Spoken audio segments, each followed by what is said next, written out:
خبر شامل کرتے ہیں رخشان ڈویژن بلوچستان کے ڈویژنل ہیڈ کوارٹر خاران سے ہمارے گدروشیا پوائنٹ کے نمائندہ رخشان جاکر بلوچ سے۔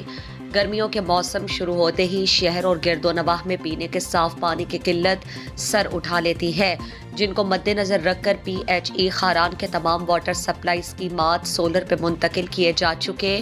ماسوائی محکمے کے 2 جنریٹر، جن میں ایک سرگردان واٹر سپلائی اسکیم جو کہ جویان کی ایک بڑی آبادی کے لیے، جبکہ دوسرے شہر میں اسکیم کو چلانے اور عوام کو پینے کے صاف پانی کی فراہمی کے لیے ڈیزل جنریٹر رکھے گئے ہیں، لیکن سرگردان اور شہر کی واٹر سپلائی والے جنریٹر عرصہ دراز سے خراب ہیں، مگر ان خراب جنریٹروں کے ڈیزل کے نام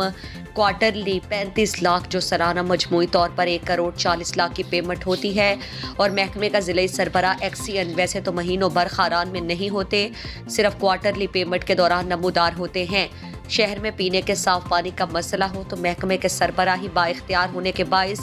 حل کر پا سکتے ہیں، لیکن ان کی عدم موجودگی سے پی ایچ ای سے متعلق شہریوں کو مشکلات رہتی ہے، جبکہ سرگردان اور شہر کے دونوں خراب جنریٹروں کے نام ڈیزل کی مد میں سرکاری خزانے سے سالانہ 1 کروڑ 40 لاکھ کی پیمنٹ سیاسی ہم نواؤں پر تقسیم ہو کر جیبوں میں جا کر کرپشن کی نظر ہو جاتے ہیں۔ خاران کے سماجی حلقوں نے محکمے سمیت نیب اور ریب کے اعلیٰ حکام سے فوری ٹیم تشکیل دے کر محکمے کے خراب جنریٹروں کے نام ڈیزل کرپشن کی تحقیقات کر کے جنریٹروں کی بحالی ممکن بنا کر عوام کو پینے کے صاف پانی کی فراہمی کو ممکن بنایا جائے۔